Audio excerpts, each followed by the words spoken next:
JJ, the CPA is here. JJ, the CPA here. Hope you're doing well. Hope you don't mind. I've got the fountain going in the back, just kind of out relaxing, and wanted to put together a quick video to let you know that the HEALS Act is looking to be in trouble. Now, why am I even telling you that? The reason I'm telling you this is that you need to not count on it. There's a number of things that you're reading about the HEALS Act. What is the HEALS Act? It's what you're reading about of the next $1,200 stimulus check to come per adult, $500 for the kiddos. It's about the PPP 2.0, which is where you can get a second PPP loan.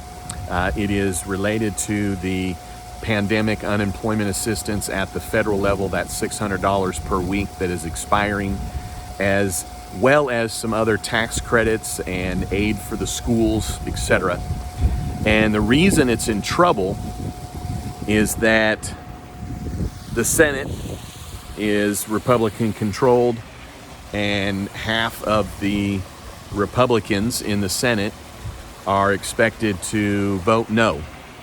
Specific statements and comments about the HEALS Act, I think, make it very clear that the HEALS Act is in trouble. What's the HEALS Act? The HEALS Act as it relates to the Democrats? Well, it's the response to the HEROES Act that the House came up with probably about 4+ weeks ago. And the issue here is that there's money from the government going to society, small businesses and individuals. And when I say we, our government has given out, obviously, trillions thus far.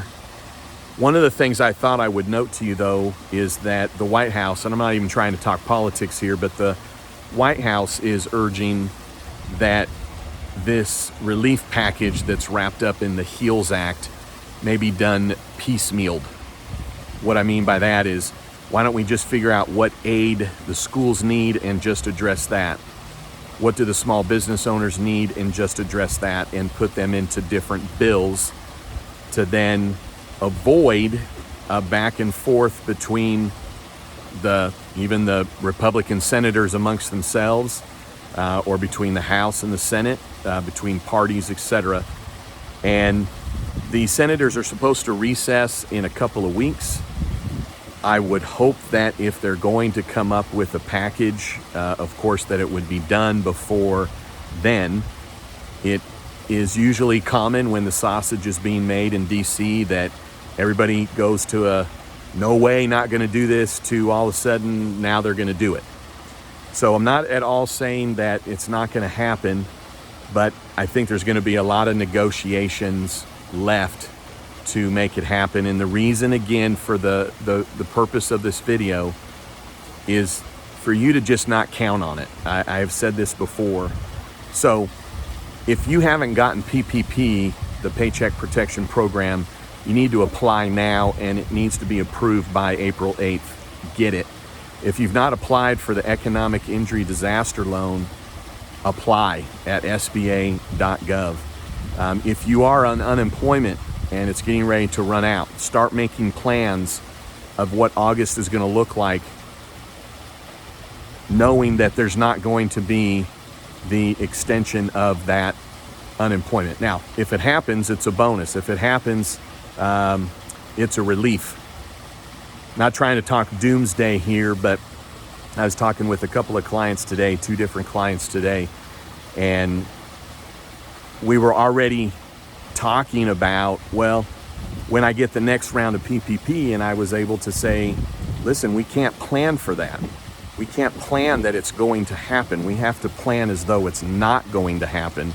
And then if it does, then you can decide what you're going to do from there. So I think it's important going into August and in August that you be prepared for aid not coming.